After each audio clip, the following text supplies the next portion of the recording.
morning everyone. Myself Kavin. I welcome you all to Kavin IAS Academy. Today we look into the important news headlines for 31st July. Okay. First very important news is bipole. What is the meaning of bipole?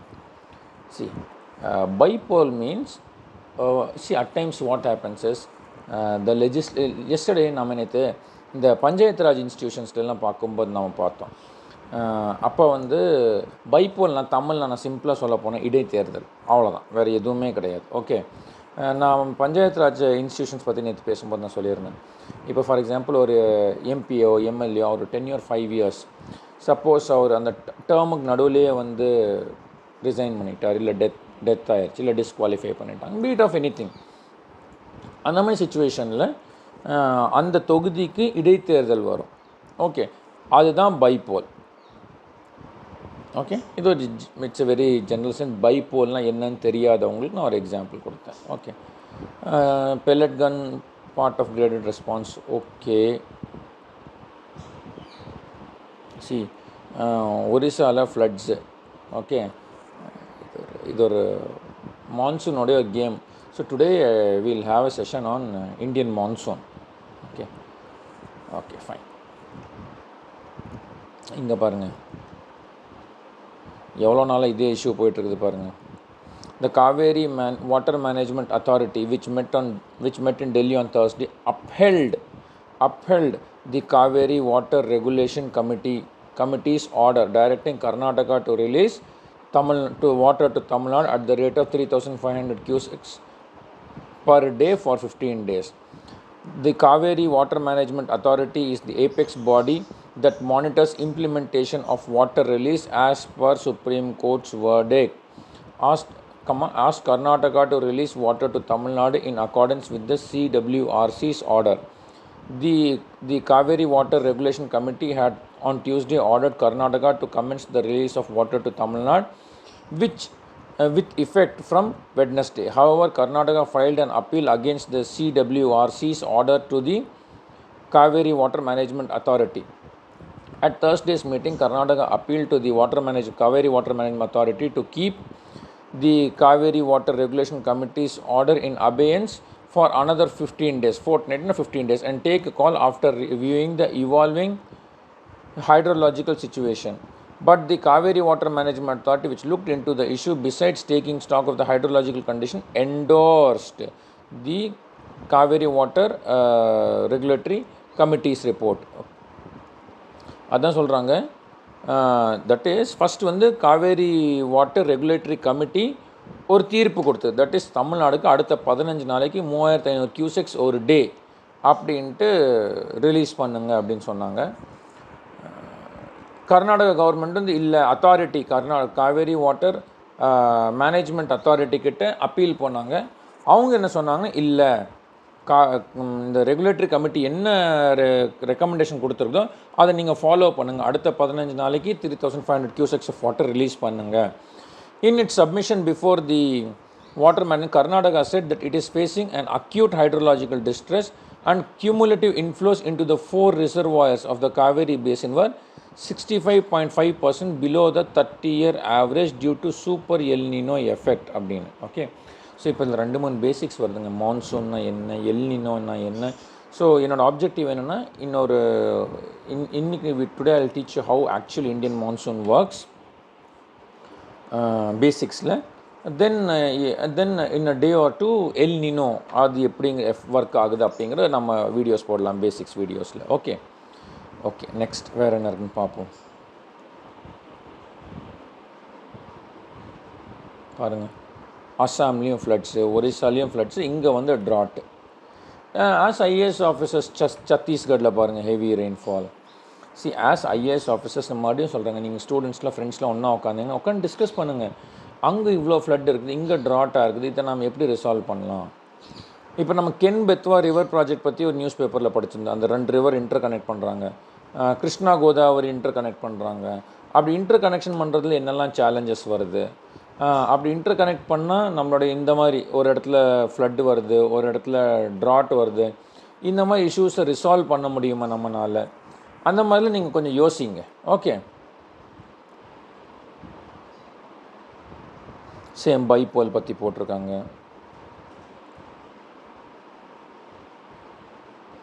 ஒரிசாவில் பாருங்கள் floods, very heavy floods in Orissa.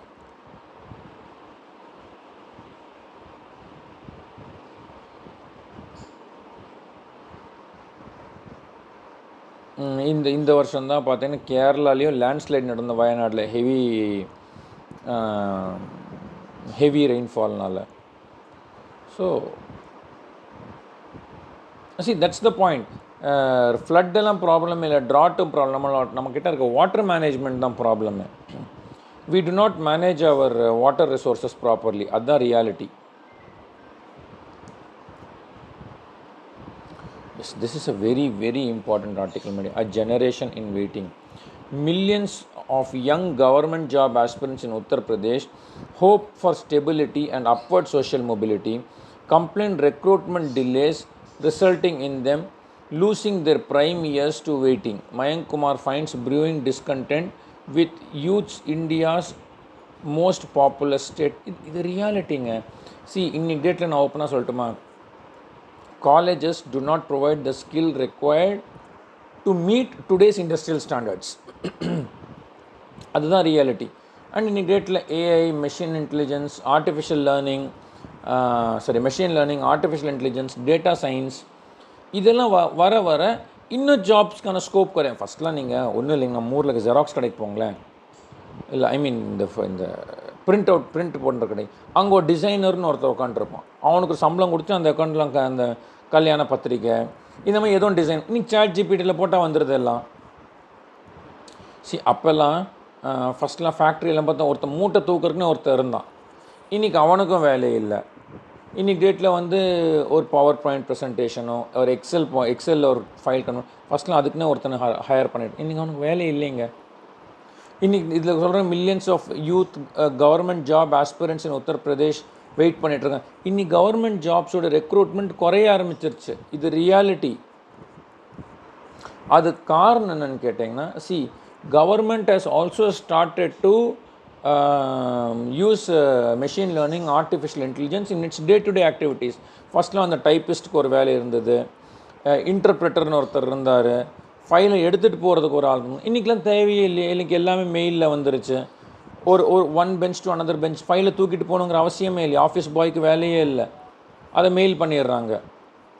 At the same time for example அந்த type பண்ண தேவையே இல்லை, அது அந்த instruction chat GPT கூட அவனே லெட்டரை ரெடி பண்ணி கொடுத்துட்றான். Okay, so this is the reality my dear friends. இது எல்லாத்துக்கும் என்ன சொல்யூஷன் நீங்கள் பார்த்தீங்கன்னா, எஜுகேஷன் சிஸ்டமில் மாற்றத்தை கொண்டு வந்தே ஆகணும். இன்றைக்கி நம்மளோட education system is it really achieving something? நீங்கள் சொல்லுங்கள் பார்க்கலாம். ரோட் லேர்னிங், படித்ததை ஏதோ ஒரு வகையில் மனப்பாடம் பண்ணிட்டு போய் எழுதுகிறோம். அந்த சாட்டிஸ்ஃபேக்ஷன் நமக்கு மார்க்கும் போட்டுடுறாங்க. 600க்கு 599, 598.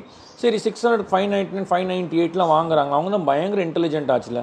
அப்படின்னா ஏன் இந்தியாவிலேருந்து எந்த இன்வென்ஷனும் நடக்க மாட்டேங்குது? நீங்கள் யோசிச்சு பாருங்கள். இன்வென்ஷனுங்கிற பேரில் what we are doing is zero. We are not inventing anything. ஸ்கூலில் எஜுகேஷனுங்கிற பேரில் we are only checking obedience. புக்கில் இருக்கிறது அப்படியே அவனுக்கு எழுத தெரியுதா? எழுத தெரியுதா மார்க் போடு. he or she is a very intelligent student. he is not intelligent, he is just obedient. புக்கில் எழுதியிருக்கு அப்படியே எழுத தெரியுதா அவனுக்கு? புதுசாக ஏதாவது கண்டுபிடிக்க முடியுமா? தெரியாதா? அதுதான் பிரச்சனை. அதனால தான் இன்றைக்கி நாம் வேறு யாரையோ ஒருத்தர் நமக்கு வேலை கொடுக்கணும்னு நாம் எதிர்பார்த்துட்ருக்கோம். ஏன்னா ஒரு வேலை உருவாக்குற திறன் நம்மகிட்ட இல்லை. ஒரு புதுசாக ஒரு பொருளை உருவாக்க தெரிஞ்சாதான் உங்களுக்கு தெரிஞ்ச அந்த ஒரு நாலேஜை வச்சு நீங்கள் இன்னொருத்தனுக்கு வேலை கொடுப்பீங்க. இப்படி செஞ்சு இப்படி ஒரு பொருளை உருவாக்கு, இந்த பொருளை கொண்டு போய் விற்று காசு சம்பாதிக்கலான்ட்டு நமக்கு அந்த திங்கிங் சிந்தனை போயிடுச்சு. இன்றைக்கி நம்ம உட்காந்துட்டு வேலை வாய்ப்புகள் இல்லைன்னா, ஏன்னா வேலை வாய்ப்புகள் உருவாக்குற சிந்தனை நம்மகிட்ட இல்லை. அதுதான் ரியாலிட்டி. நீங்கள் இதை ரியலைஸ் பண்ணுங்கள். ஐஏஎஸ் ஆஃபீஸர்ஸ் ஏன் ஐஏஎஸ் ஆகணும்? கல்வியில் மாற்றம் கொண்டு வரணும். கல்வியில் மாற்றம் கொண்டு வந்தீங்கன்னா மட்டும்தான். நாமெல்லாம் காலேஜுக்கு போகும்போது க்ளூலெஸ்ஸாக போவோம். என்ன படிக்க போகிறோம், படித்து என்ன ஆக போகிறோம். ஒரு 2 கேட்டகரி ஆஃப் பீப்புள் இருக்காங்க. எது காலேஜ் போனாங்கன்னு தெரியல. இன்னொரு கேட்டகரி காலேஜில் போய் படித்து எப்படி வெளிநாட்டுக்கு வேலைக்கு போயிடணும். அப்பையும் வேலைக்கு தான் போகணும், வேலை உருவாக்குறது கிடையாது. வேலையை உருவாக்குற நம்ம ஊரில் வேலையை உருவாக்குற ரொம்ப லோ அண்ட் ஜாப்ஸு. நிறைய பேர் வந்து ஒரு ஹோட்டல் வச்சுருப்பாங்க, ஒரு டீ ஷாப், அந்த மாதிரி ஏதோ ஒன்று ஒர்க் பண்ணுவாங்க. அந்த மாதிரி தான் பிஸ்னஸில் இறங்கிட்டுருக்கோம். நீங்கள் ஒர்க்குக்கு போய்க்கிறீங்க, ஆனால் வேலையை உருவாக்குறீங்கன்னா கிடையாது. சைனா 2008-9லலாம் அந்த எஜுகேஷன் சிஸ்டமை சேஞ்ச் பண்ணி ஃபுல்லாக ட்ரான்ஸ்ஃபார்ம் பண்ணினா இன்றைக்கி பேட்ரி டெக்னாலஜி அப்படிங்கிற பிளேஸில் he's a giant. Iran America war வந்ததில்ல, பெட்ரோலோடைய ஷார்ட்டேஜ் தட்டுப்பாடு வந்தது. இந்தியா ஓகே ஃபைன், ஓரளவுக்கு மேனேஜ் பண்ணிட்டாங்க. நிறைய கண்ட்ரீஸ்லாம் ரொம்ப தடுமாறாத ஒரே கண்ட்ரி பார்த்தீங்கன்னா சைனா. ஏன்னா அவனுக்கு தெரியும் ஒரு நேஷனுடைய லைஃப் லைன் என்னென்னா மொபிலிட்டி. இன்னைக்கு டேட்டில் இந்தியாவுடைய mobility is based on a single fuel type, crude oil. இந்த க்ரூட் ஆயிலுக்கு ஏதோ அந்த நேஷன் நாடு படுத்துருச்சு. இதை தான் சைனா வந்து என்னைக்கோ படிச்சிட்டான், நாளைக்கு இப்படியோ ஒரு நிலைமை வரலாம். ஏன்னா ஏற்கனவே ஹிஸ்ட்ரியில் 2 வாட்டி வந்து 1970s ஒரு வாட்டி, 1980s ஒரு வாட்டி, 1990s ஒரு வாட்டி, சொல்லப்போனால் 3 வாட்டி. அப்போ தான் அவன் டிசைட் பண்ணான், நோ இது ஒரு சேலஞ்ச் தான், இதுக்கு நம்ம சொல்யூஷன் கண்டுபிடிச்சே ஆகணும் அப்படின்னு அந்த எலக்ட்ரிக் மொபிலிட்டின்னு ஒரு ஆல்டர்னேட்டிவ் அவன் கண்டுபிடிச்சி வச்சிட்டான். இன்னைக்கு டேட்டில் நீ க்ரூட் ஆயில் டக்குன்னு க்ளோஸ் பண்ணாங்கன்னா பிரச்சனையே இல்லை. சைனாவில் இருக்கவங்களுக்குலாம் அந்த எலக்ட்ரிக் மொபிலிட்டி வந்து அந்த ஊரில் வந்து ஒரு ரொம்ப ஸ்ட்ராங் ஹோல்டு எடுத்துருச்சு. ஸோ எஜுகேஷன் சிஸ்டம் அப்படி இருக்கணும். அதுதான் எஜுகேஷன் சிஸ்டமோடைய பர்பஸ்.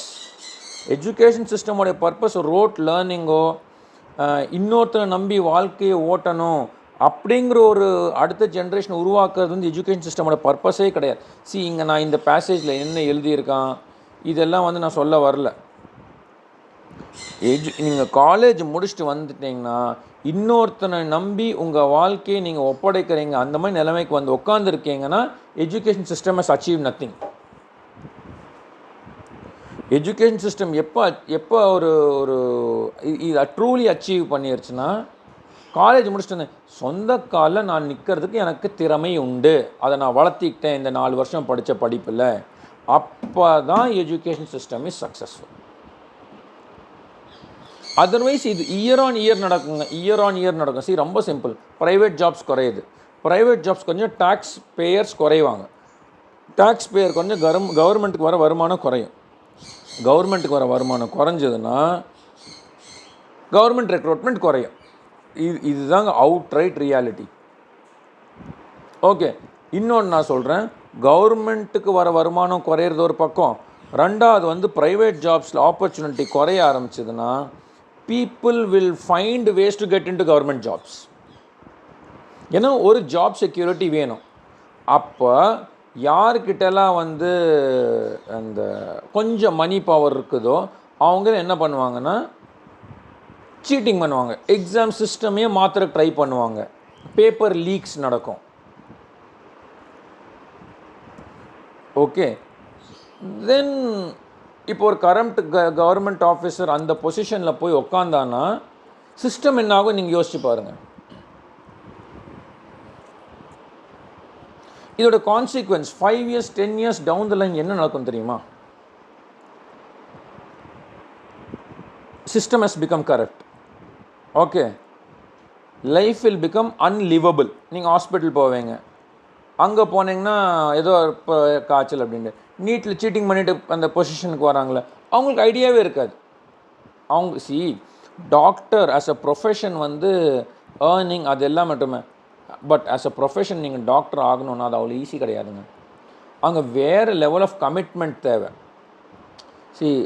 இப்போ எனக்கு டாக்டர் டிகிரி கொடுத்தேன்னு வச்சுக்கோங்க, என்னால் அந்த ஒர்க் பண்ண முடியாது. I cannot work as a doctor. அதில் நான் ஓப்பனாகவே சொல்லிக்கிறேன். It's very very demanding.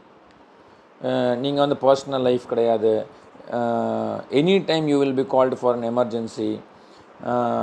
See, money will be there, I do not deny to it, okay, wow. But money is also a certain extent, but what will you do with so much money if you do not enjoy life? See, money makes sense only up to a certain extent in life. அது நீங்கள் நல்லா தெரிஞ்சு வச்சுக்கோங்க. MBBS degree முடிச்சாச்சு, டாக்டரும் ஆயாச்சு. Now he is not passionate about his profession. யாரும் நீங்கள் ஃபோர்ஸ் பண்ண முடியாதுல்ல, நீ MBBS முடிச்சிட்டேன்னா கண்டிப்பாக டாக்டராகவே உட்காரணுன்ட்டு. அவன் டிகிரி முடிச்சிட்டான், நான் டாக்டர், உட்காந்துக்குவான் வீட்டில், அந்த வேலை நமக்கு செட் ஆகலப்பா அப்படின்ட்டு. அப்போ டாக்டர்ஸ்க்கு என்ன பண்ணுவீங்க நீங்கள்? ஒரு பேஷனேட்டே இல்லாத டாக்டர் நீங்கள் கவர்மெண்ட் ஹாஸ்பிட்டலில் போய் உட்காந்துட்டான்னா அவன் பேஷண்ட்ஸை ட்ரீட்டே பண்ண மாட்டான். 9 மணிக்கு வர டாக்டர் 10 மணிக்கு வருவான், 5 மணிக்கு போக வேண்டிய ஆள் மத்தியானம் உதவ போய் சாப்பிட்டுட்டு வருவான், மறுபடியும் ஈவினிங் வந்து கொஞ்ச நேரம் உட்காந்து மறுபடியும் போயிடுவான். அதுக்கப்புறம் வந்து he will open a private clinic, இங்கே வர பேஷண்ட்ஸ் அங்கே கூப்பிட்டு போவான். புவர் மேனுக்கு இந்த ஆக்சஸ் கிடைக்காது குட் ப்ராப்பர் ட்ரீட்மெண்ட்டுக்கு. நான் அதுதான் சொல்கிறேன், education system is the root. Okay, ஒரு நாடு விழணும் அப்படின்னாலும் எஜுகேஷன் சிஸ்டம் சரியில்லைன்னா விழுந்துடும். ஒரு நாடு வளரணும் அப்படின்னாலும் best way is to have a clean education system. நல்லா தெரிஞ்சு வச்சுக்கோங்க. Okay, so as IAS officers நீங்கள் எந்த ஃபீல்டில் வேணாலும் நீங்கள் காம்ப்ரமைஸ் வச்சுக்கோங்க, எஜுகேஷன் சிஸ்டமில் மட்டும் காம்ப்ரமைஸ் இருக்கவே கூடாது. நம்ம போகிறோம் போய் ரோட்டில் நீங்கள் இந்த ஒன்றுமே இல்லைங்க, இந்த நம்ம ஊரில் இந்த அங்கன்வாடி இருக்கும், அங்கே போய் பாருங்களேன், குழந்தைங்க கீழே உட்காந்து விளையாடிட்டு இருப்பாங்க, டாய்ஸ் இருக்கும், விளையாடுறதுன்னு இருக்காது. டாய்ஸுங்கிற பேரில் அவங்களுக்கு வந்து வெறுமனே ஏதோ பழைய உடஞ்ச டாய்ஸ், புது டாய்ஸ் கொடுக்க மாட்டாங்க. ஏன் கொடுக்க மாட்டேங்க அப்படின்னு கேட்டால், இப்போ தான் வந்தது, குழந்தைங்க விளையாடி உடச்சிருவாங்க அப்படின்னு சொல்லி. குழந்தைங்க விளையாடி உடச்சாதானுங்க அதுக்குள்ளே என்ன இருக்குதுன்னு தெரியும். அப்போ தானே அவங்க அந்த மாதிரி ஒன்று உருவாக்க ட்ரை பண்ணுவாங்க. ஓகே, நான் ரொம்ப ஓப்பனாக சொல்கிறேங்க, நீங்கள் ஒரு நல்ல சிவில் இன்ஜினியர் ஆகணும்னா ஃபஸ்ட் நீங்கள் நல்ல கன்ஸ்ட்ரக்ஷன் சைட்டுக்கு போகணும். பழைய காலத்து கன்ஸ்ட்ரக்ஷன் சைட்டுக்கு அதை டெமாலிஷ் பண்ணுவாங்களே, அதை பாருங்கள் எவ்வளோ கஷ்டப்பட்டு டெமாலிஷ் பண்ணுறாங்கங்கிறது. அப்போ தான் உங்களுக்கு ஒரு ஐடியா கிடைக்கும் அந்த பில்டிங்கை எப்படி கன்ஸ்ட்ரக்ட் பண்ணியிருக்காங்க அப்படிங்கிறது. நம்ம ஊரில் வந்து ஸ்கூல்ஸ் காலேஜஸ்லாம் ஒரு ஹேபிட் இருக்கும், இந்த கெமிஸ்ட்ரி லேபில் பீக்கரோ ஃப்ளாஸ்கோ டெஸ்ட் டியூப்லாம் உடச்சிட்டு ஃபைன் போடுவாங்க.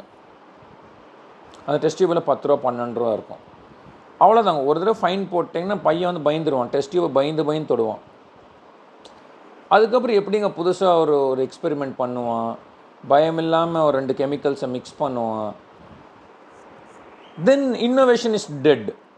டீச்சர் ஒரு டாக்குமெண்ட் இருக்கும், அது ரெக்கார்டும்போம், ஓகே, ஒரு மேனுவல் இருக்கும், அதில் இதை மிக்ஸ் பண்ணுங்கள், இப்படி நடக்கும்போது ஒரு கலர் வரும், நம்ம காட்டுவோம், அவர்கிட்ட சைன் வாங்கிட்டு போகிறோம். பட் அதை பண்ணி என்ன அச்சீவ் பண்ண போகிறோம்? அப்படி படித்து நம்ம என்னங்க அச்சீவ் பண்ண போகிறோம்? படித்தது புரியலை, அதில் என்ன எழுதியிருக்குங்கிறது நமக்கு தெரியலை. Okay, so please my dear friends, how to become quality IAS officers அது வந்து மைண்டில் வச்சுக்கோங்க. Okay, it is very very important. Okay, next important news.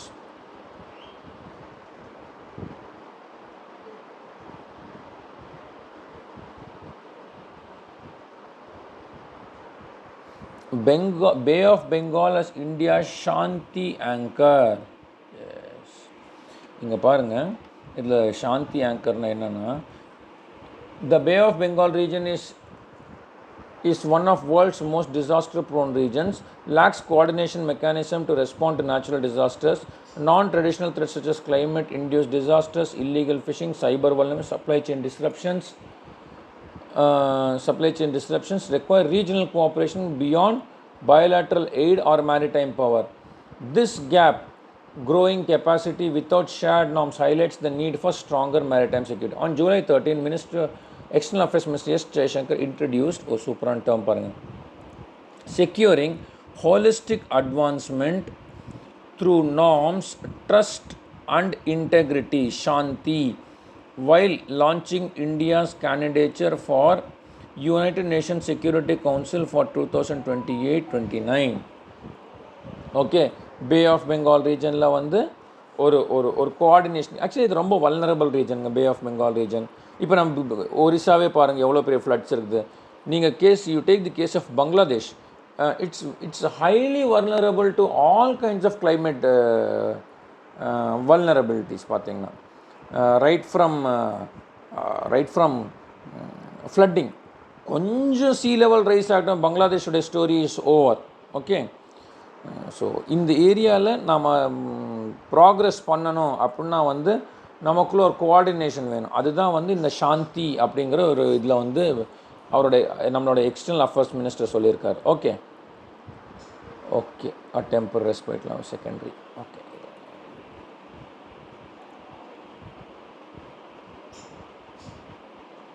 How காமனாக க்ளவுட் பர்ஸ்ட் இந்தியா. க்ளவுட் பர்ஸ்ட்னால் என்ன அப்படிங்கிறது ஒரு இது.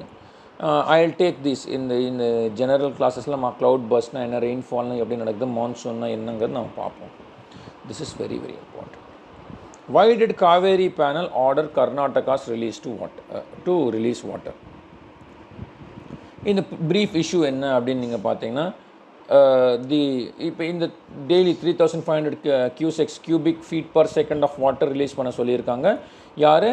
Kaveri Water Regulation Committee. Okay, அதுக்கு மேலே யார் இருக்காங்க? காவேரி வாட்டர் மேனேஜ்மெண்ட் அத்தாரிட்டி தான் அதுக்கு மேலே இருக்காங்க. ஓகே, அவங்க வந்து ரிலீஸ் பண்ண சொல்லியிருக்காங்க. இப்போ 2-3 விஷயம் நோட்டீஸ் பண்ணி பாருங்கள்.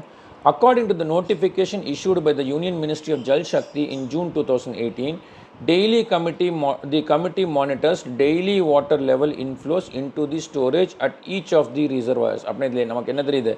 காவேரியில் என்னென்ன ரிசர்வர் என்னென்ன water. First Hemavathi reservoir, Harangi Kaveri, Krishnarajasagar and Kabini. இந்த டேம் எல்லாமே எங்கே இருக்குன்னா கர்நாடகாவில் இருக்குது. மேட்டூர், பவானி சாகர், அமராவதி எங்கே இருக்குது? தமிழ்நாட்டில் இருக்குது. பனாசூர் சாகர் எங்கே இருக்குன்னா கேரளாவில் இருக்குது. இதுதான் இருக்கிற எல்லா dam on river Cauvery. Okay, பாருங்கள், இதை நீங்கள் எந்த புக்கில் வேணாலும் போய் பாருங்களேன், குழப்பம் உங்களை. எது எங்கே இருக்குது, எந்தெந்த ஆர்டரில் இருக்குது. இங்கே பாருங்கள் எவ்வளோ பியூட்டிஃபுல்லாக ஒரே இடத்துல கன்சைஸாக காவேரி ரிவர் மேலே என்னெல்லாம் டேம் இருக்குது அப்படின்னு சொல்லிட்டாங்க. It is to ensure the 10 daily releases of water on monthly basis from reservoirs as directed by the authority. சரி, it is also to prepare the seasonal southwest monsoon and northeast monsoon. Southwest monsoon June to October 15 na southwest monsoon on date. Northeast monsoon October to January. Okay, next.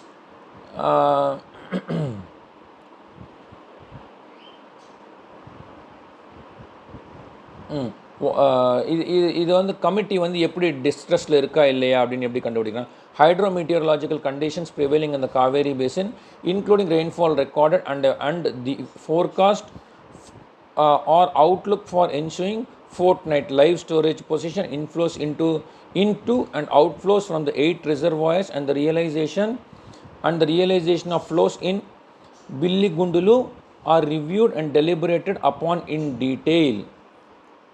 Okay, அதுக்கப்புறம் இது என்ன சொல்கிறாங்கன்னா 60% short fall இருக்குது. அதுக்கப்புறம் இது இங்கே இருந்தால் important point. The Kaveri water regulation committee considered the flow of river at the Biligundlu and the immediate catchment between Krishnarajasagar and Kabini and Mettur, both of which presented a gloomy picture. At Billigundulu, the deficit was 90%. Given the meteorological data did not give an optimistic outlook for the subsequent weeks, the Kaveri Water Regulatory Committee, according to its chief, had arrived at the decision that Karnataka would make Karnataka comfortable to release water. As on July 30, the combined storage reservoir in the upper riparian state, na yaar Karnataka, was 65.34 TMC feet against the total capacity of 114.5 TMC feet. Okay, இப்போ வந்து இன்னும் கர்நாடகா வந்து அந்த வாட்டரை வந்து இன்னும் open பண்ணல. ஆனால் இந்த டெசிஷனில் வந்து அவனுக்கு கொஞ்சம் எதிர்ப்பு இருக்குது. இப்போ இதுக்கு வந்து Karnataka will give an answer. Wait, I show you.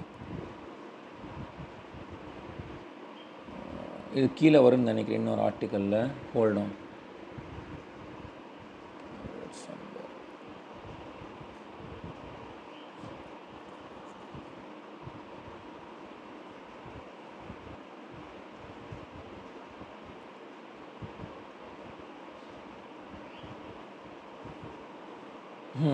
C now தமிழ்நாட்டில் என்ன சிச்சுவேஷன் அப்படின்னு பார்த்தீங்கன்னா அதான் கொடுக்க சொல்கிறாங்க. மேட்டூரில் இருக்குது, இல்லை வாட்டர் இல்லைன்னு இல்லை. அதுதான் இங்கே பாருங்கள், குறுவை கல்டிவேஷனுக்கு அட்லீஸ்ட் 30 TMC தண்ணி வேணும். ஸ்டோரேஜ் மேட்டூரில் 36 TMC இருக்குது. இதில் வந்து 10 TMC வந்து தண்ணி ட்ரிங்கிங் வாட்டருக்கு தேவைப்படும். அப்படின்னாலும் நமக்கு கொஞ்சம் ஷார்ட் ஃபால் இருக்கும். ஓகே அப்படின்னு சொல்கிறாங்க. Okay, this one more article wait நான் படித்தேன். இருங்க இது ஒன்று. I will show you one. Centre different, not this one. Pellet guns. Wait hold on my dear friends. இதில் ரொம்ப நல்ல பாயிண்ட் இடத்துல நான் படித்தேனே. வெயிட், இது ரொம்ப it's a very very important issue. அதனால தான் இவ்வளோ டிஸ்டன்ஸ் வரைக்கும் இவ்வளோ நேரம் பேசியிருக்காங்க இதில். Wait, this one more article about the same. Wait, where is it? அதனால இந்த நியூஸ் பேப்பரில் நான் வேறு எந்த நியூஸ் படிக்கிறனாலும் இந்த நியூஸ் கண்டிப்பாக படிச்சிடணும். உங்களுக்கு ஒரு ஃபுல் ஐடியா கிடச்சிரும் as to how, just give a second, how to read this news அப்படின்ட்டு. அங்கே தான் இருந்தது. Wait I'm sorry, just bear with me for a second.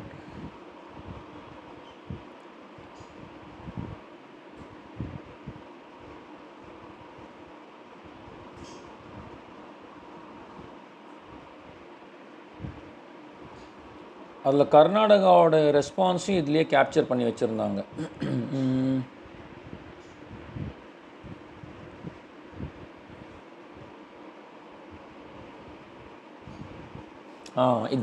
இதான் பாருங்கள். கர்நாடகா இப்போ என்ன சொல்கிறாங்க தெரியுமா?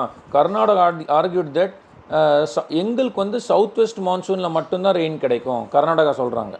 ஓகே, நீங்கள் இப்போ ரிலீஸ் பண்ண சொல்கிறீங்க, நாங்கள் ஏற்றுக்கிறோம். ஆனால் கர்நாடகா தண்ணி வந்து சவுத் வெஸ்ட் மான்சூனில் தான் கிடைக்கும். ஆனால் தமிழ்நாடுக்கு அப்படி இல்லை, நார்த் ஈஸ்ட் மான்சூன்லேயும் தமிழ்நாடுக்கு தண்ணி கிடைக்கும். It argued that Tamil Nadu therefore has the dual advantage of benefiting from southwest monsoon in Karnataka and from the water release, and also from the forthcoming northeast monsoon. The historical trend has shown that in the distress years, northeast monsoon had significantly augmented Tamil Nadu's storage. Karnataka argued. Karnataka also contended that Tamil Nadu already has had a substantial quantum of carryover storage from its earlier releases. இப்போ புரியுதா உங்களுக்கு? இப்படி இருக்குது. Okay, இந்தியாவோட வரைபடம். Okay, north, south, east, west. South west மான்சூன்னா இப்படி இங்கேருந்து வர மான்சூன். ஓகே, இது நம்ம இன்றைக்கி கிளாஸில் டீட்டெயிலில் நம்ம வந்து இன்றைக்கி சவுத் மான்சூன் பற்றி பார்க்கலாம். இங்கேருந்து ரெயின் வந்ததுன்னா கர்நாடகாவுக்கு வந்து தான் தமிழ்நாடுக்கு தண்ணி எப்படி ஃப்ளோ ஆகி வரும். கர்நாடகா என்ன சொல்கிறேன், எங்களுக்கு இப்போ மழை பெய்யுது, எங்களுக்கு வர மழையும் தமிழ்நாடுக்கு தான் போகும் நாளைக்கு. அட் த சேம் டைம் அடுத்த season north east monsoon rain இப்படி வரும், அதில் தமிழ்நாடுக்கு தண்ணி கிடைக்கும். ஆனால் அந்த தண்ணி எங்களோட ஷேர் பண்ண மாட்டாங்களே. ஓகே, அது இல்லாமல் இன்னொன்று என்ன சொல்கிறேன், நீங்கள் வந்து இன்னைக்கு டேட்டில் 3500 cusecs பர் டே நீங்கள் ரிலீஸ் பண்ண சொல்கிறீங்க. ஆனால் இன் ரியாலிட்டி நாங்கள் 3500 cusecsலாம் வந்து ரிலீஸ் பண்ண முடியும். நாங்கள் குறைஞ்சது 7000 cusecs ரிலீஸ் பண்ணி தான் ஆகணும். ஏன்னா ஹைட்ரோ எலக்ட்ரிசிட்டி நாங்கள் ஜென்ரேட் பண்ணுவோம். பிகாஸ் டேம் ஓப்பன் பண்ண எலக்ட்ரிசிட்டியும் நீங்கள் at the same time generate பண்ணி தாங்க ஆகணும். ஓகே, ஸோ நாங்கள் அதுக்கும் மேலே தான் நாங்கள் வந்து ஜென்ரேட் பண்ணி ஆகணும், ரிலீஸ் பண்ணி ஆகணும். ஸோ எங்களுக்கு வாட்டர் ஷார்ட்டேஜ் இன்றைக்கி இல்லை, fine. But south west monsoon முடிஞ்சோடனே எங்களுக்கு வந்து ஷார்ட்டேஜ் வரும். அப்போ நிறைய பேர் யோசிக்கலாம், தமிழ்நாடுலேருந்து நார்த் ஈஸ்ட் மான்சூனில் கர்நாடகா தண்ணி கொடுக்கும். அப்படிலாம் கொடுக்க முடியாது. கர்நாடகா இப்படி மேலே இருக்குது, தமிழ்நாடு இப்படி கீழே இருக்குது. அங்கேன்னு டேமை திறந்தால் தண்ணி பாட்டுக்கு இப்படி வந்துடும். இங்கே தண்ணி மழை பெய்யும்போது நீங்கள் இங்கேருந்து மோட்டர் ஆன் பண்ணலாம், ஏற்ற முடியாது மேலே. ஓகே, ஸோ ஐஏஎஸ் ஆஃபீஸர்ஸாக இருக்குங்க, இதெல்லாம் நீங்கள் தமிழ்நாட்டிலேருந்து ஐஏஎஸ் ஆஃபீஸராக இருக்கீங்க அப்படின்னா வந்து தமிழ்நாடு பக்கமே யோசிக்கணும் அப்படிலாம் கிடையாது. ஓகே, ஓகே, கர்நாடகா அப்படி சொல்கிறாங்களே, இதில் என்ன ரியாலிட்டி அப்படின்னு இன்னும் கொஞ்ச நாள் நார்த் ஈஸ்ட் மான்சூன் வர ஆரம்பிச்சிடும். உங்கள் ஊரில் நீங்கள் நோட்டீஸ் பண்ணி பாருங்கள் எப்படி மழை பெய்யுது, என்ன ஆகுது, அது உண்மைக்குமே இவங்க சொல்கிறது கரெக்டாக இல்லையா? Okay, so it's very important my dear friends. C இன்றைக்கி பேப்பரில் நான் வந்து ஒரு சில இஷ்யூஸ்லேயே ரொம்ப நேரம் டைம் ஸ்பெண்ட் பண்ணேன். நான் இன்னும் நிறைய நியூஸ் இருக்குது. நான் எப்பவும் சொல்கிற மாதிரி தான், ஒரு நாளைக்கு நியூஸ் பேப்பர் நீங்கள் எல்லா நியூஸும் படிக்கணுங்கிற அவசியம் கிடையாது. பட் ஒரு நியூஸை படிச்சுங்க ரொம்ப கிளியராக படிச்சுக்கோங்க. உங்களோட ஐடியாஸ் ஜென்ரேட் பண்ணுங்கள், யோசிக்க ஆரம்பிங்க. ரோட் லேர்னிங்குள்ளே போகாதீங்க. நீங்கள் ரோட் லேர்னிங்குள்ளே போனீங்கன்னா இதோ இந்த ஒரு ஆர்டிக்கலில் பார்த்தோம்ல, சும்மா உட்காண்ட்ருக்கானுங்க படித்து முடிச்சுட்டு என்ன பண்ணுறதுன்னு தெரியாமல் வேறு யாரோ நமக்கு வேலையை கொடுத்துருவான், ஏன் கொடுக்க மாட்டாங்களா, வேறு யாரோ நமக்கு எப்போ வேலை கொடுப்பாங்க, அப்படியே நம்பி அவங்கள நம்பியே நம்ம வாழ்க்கையை ஓட்டுற நிலைமைக்கு வந்துடுவோம். இந்த நிலைமைக்கு நாம் தள்ளப்படக்கூடாதுங்க. நீங்கள் யோசிக்க ஐடியாஸ் ஜென்ரேட் ஆகும். ஐடியாஸ், ஒரு மனுஷனுக்கு ஐடியாஸ் வர ஆரம்பிச்சிச்சுன்னா சொந்த காலில் நின்றுவான் அவன். ஓப்பனாகவே சொல்கிறேன். நான் இந்த இடத்துல கண்டிப்பாக சொல்கிறேன், உங்களுக்கு நான் வந்து வேலையை வாங்கி கொடுக்கறதுக்கான இது கிடையாது. உங்களோட சிந்தனையை தூண்டி விடுறதுக்கு வேலையை சிந்தனை உங்களுக்கு வர ஆரம்பிச்சிச்சுன்னா ஆட்டோமேட்டிக்காக நீங்கள் வந்து ஜாபாக இருக்கட்டும், whatever it is, you need not be employment, you need to be empowered. வேலை கிடச்சிச்சுன்னா ஃபைன், கிடைக்கலையா ஓகே ஃபைன், என் சொந்த காலில் நிற்க தெரியும் அப்படிங்கிற ஒரு மைண்ட் செட்டுக்கு வரணும். அதுதான் முக்கியம் லைஃப்பில். Okay my dear friends, with this note will take a leave. இன்றைக்கி வந்து இந்தியன் மான்சூன் பற்றி உங்களுக்கு ஒரு ரொம்ப நல்ல வீடியோ கிடைக்கும். Okay, thank you very much.